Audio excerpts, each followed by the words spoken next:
नमस्कार, उत्तराखंड उदय न्यूज़ में आपका स्वागत है। और आज हम पहुंचे आईडीपीएल रामलीला ग्राउंड में आवासीय कल्याण समिति में, और यहाँ पे हमारे साथ है कांग्रेस प्रदेश कमेटी के सदस्य ज्ञानेंद्र रमोला जी। और हम पूछना चाहेंगे, यहाँ पे आज एक सांकेतिक धरना चल रहा है जिस पे ये इन्होंने अपनी उपस्थिति दर्ज करवाई है। ये किस वजह से धरना चल रहा है यहाँ पे? नमस्कार सर। नमस्कार। पहले तो मैं आपके चैनल का बहुत आभार व्यक्त करता हूँ। आपने देखा होगा कि जब उत्तराखंड आंदोलन शुरू हुआ तो आईडीपीएल एक केंद्र था, और आईडीपीएल केंद्र से आईडीपीएल के लोग, आईडीपीएल की मातृशक्ति उत्तराखंड बनाने के लिए अपने आप में एकजुट होकर इस आवाज़ को उठाने का जो काम किया। और आज उत्तराखंड अगर बना है तो कहीं ना कहीं आईडीपीएल के उन लोगों का, उन मातृशक्ति का योगदान रहा है। लेकिन उत्तराखंड बनने के बावजूद भी अगर इन्हीं लोगों को घर से बेघर होना पड़े, इन्हीं लोगों को अगर आंदोलन में बैठना पड़े, इन्हीं लोगों को इस भरी गर्मी में, आप समझ सकते हैं आपको भी कितना पसीना है, और ये लोग टेंट के अंदर बैठे हैं, मातृशक्ति सारा काम धाम छोड़ के अगर यहाँ पर बैठी है तो कहीं ना कहीं सरकार नाकामयाब है, सरकार की फेलियरिटी है। तो आज नगर निगम में शामिल करने को लेकर कृष्णा नगर कॉलोनी और आईडीपीएल को लेकर, मांग को लेकर ये लोग यहाँ पर धरने पर बैठे हैं। और ज़रूरी भी है, क्योंकि आज अगर ये शिकायत लेकर जाएं रोड, पानी और बिजली के लिए, जो हमारा मूलभूत अधिकार है, जिसके लिए हम जनप्रतिनिधि को चुनकर विधान परिषद में, विधानसभा में भेजते हैं, अगर वही अधिकार हमको नहीं मिल रहा है, उसकी लड़ाई के लिए हम लोगों को यहाँ पर खड़ा होकर आंदोलन करना पड़ रहा है, तो ये अपने आप में ऐसा लगता है अंग्रेजों का ही शासन चल रहा है। तो आज ये लोग धरने पर बैठे हैं। इनके धरने को मैं पूर्ण रूप से, पूर्व में भी आईडीपीएल को बचाओ की एक मांग को लेकर आंदोलन चलाया गया था, उस मांग के लिए भी हमारा पूरा समर्थन रहा। तो भगवान की बड़ी कृपा रही, इनके आंदोलन का भी रहा कि उसमें कुछ ना कुछ अभी डिले हुआ है। और मैं चाहूँगा कि अगर ये आंदोलन इस तरह से रहेगा तो सरकारों को भी झुकना पड़ेगा। और क्योंकि नगर निगम क्षेत्र में आना इसलिए भी बहुत ज़रूरी है, आज किसी को जन्म प्रमाण पत्र बनाना होता है, किसी को मृत्यु प्रमाण पत्र बनाना होता है, और भी प्रमाण पत्रों के लिए बड़ी दिक्कतों का इनको सामना करना पड़ता है। ना यहाँ पे ग्राम पंचायत है, ना यहाँ पे नगर निगम का पार्षद है, ना नगर निगम की क्षेत्र है, केवल विधानसभा और लोकसभा में एक आईडीपीएल का क्षेत्र। ऐसे ही हमारे टिहरी विस्थापित के लोग जो अपने आप को छला सा महसूस कर रहे हैं, जो अपना घर भी छोड़ के आ गए, उसी तरह से जिन लोगों ने अपने पैसे से ऋषिकेश को भी सींचने का काम किया। आईडीपीएल फैक्ट्री जब चलती थी तो यहाँ के लोगों का जो 1 करोड़ से ऊपर जाता जो पैसा जो खर्च करते थे, वो ऋषिकेश के लोगों को भी, व्यापार को भी बढ़ाने का काम करता था। लेकिन आज आईडीपीएल बंद हुई, ऋषिकेश का व्यापार भी कम हुआ।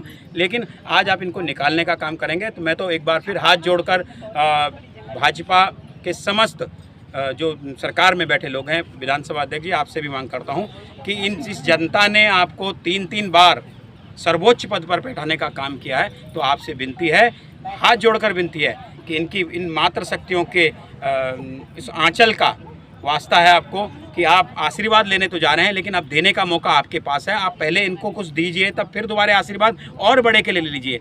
आप बार बार आशीर्वाद मांगने तो आते हैं, लेकिन इनको दे कुछ नहीं रहे। मेरी आपसे विनती है कि नगर निगम क्षेत्र में आईडीपीएल को पूर्ण रूप से सम्मिलित किया जाए, यहाँ के लोगों को हर तरह का, उस तरह का अधिकार दिया जाए जो अन्य नागरिकों को मिलता है, क्योंकि ये भी इसी शहर के नागरिक हैं, इसी देश के नागरिक हैं, इसी प्रदेश के नागरिक हैं। तो मैं इनके धरने को पूर्ण रूप से समर्थन करता हूं। इस धरने में मातृशक्ति का पूर्ण रूप से समर्थन करता हूं। अगर ये आंदोलन उग्र आंदोलन भी करने के लिए आगे बनाएंगे रणनीति, तो मैं उस उग्र आंदोलन में भी इनके साथ खड़ा हूँ।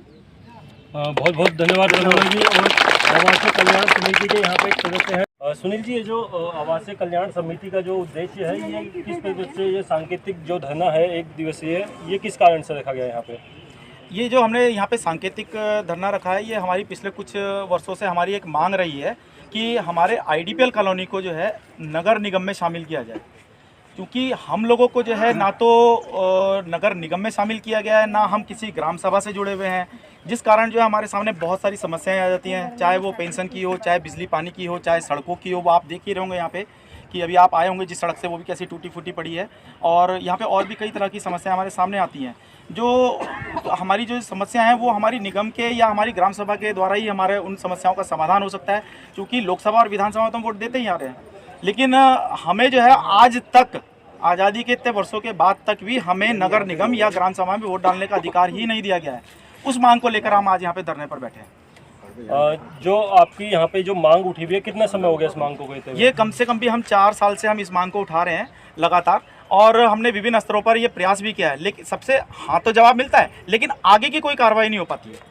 और अब जो है चूँकि चुनाव नज़दीक है, तो अब हम यहाँ पे आज तो हमारा ये 1 दिवसीय धरना है, इसके लिए हम यहाँ आज बैठ के आगे की भी रणनीति तैयार करेंगे कि हम आगे क्या करेंगे, क्योंकि चुनाव के टाइम पे तो वो हाथ भी जोड़ लेते हैं और पैर भी पड़ जाते हैं। लेकिन आज जो है ना, अब हमारा समय है, अब हम अपने वोट का जो है अधिकार का, अपने जो हमारा अधिकार है उसका हम प्रयोग करेंगे और खुलकर प्रयोग करेंगे, और वो किस रूप में करेंगे वो आपको रिजल्ट बताएगा। अभी जैसे सुनने में आया है कि नवंबर या दिसंबर के आखिरी दिनों में आईडीपीएल कॉलोनी को जो तोड़ दिया जाएगा, तो इस पे आपने क्या कभी कुछ आपने शिकायत आगे दर्ज करवाई? ये जो अभी आपने जैसा कि बताया, ये हम काफ़ी समय से सुन भी रहे हैं और शायद हमारे संज्ञान में भी है कि नवंबर लास्ट में इसकी लीज खत्म हो रही है। इसकी लीज लैंड खत्म होने के बाद में हमारे जो आईडीपीएल का भविष्य जो है वो अनिश्चितता के दौर में चला जाएगा। हमें नहीं मालूम कि उस नवंबर के बाद में हमारा क्या होगा, हम सड़कों पे होंगे या हम इन घरों में होंगे। ये उसी वजह से आज हम यहाँ पे धरने पे बैठे हैं और हम विभिन्न स्तरों पर हम एसडीएम को ज्ञापन दे चुके हैं, हम मेयर को ज्ञापन दे चुके हैं, हम विधानसभा अध्यक्ष को ज्ञापन दे चुके हैं, हम उनके संज्ञान में डाल चुके हैं ये सब चीज़ें कि आप जो है इस विषय पर कुछ कीजिए।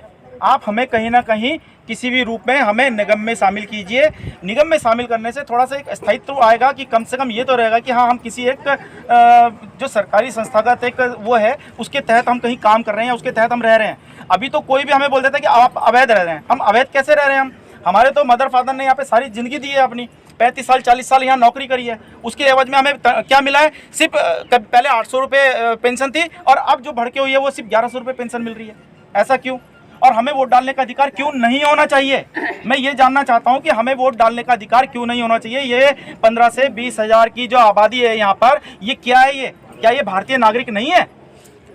सिर्फ यही मैं उनसे पूछना चाहता हूँ कि हम लोगों को ये अधिकार क्यों नहीं है।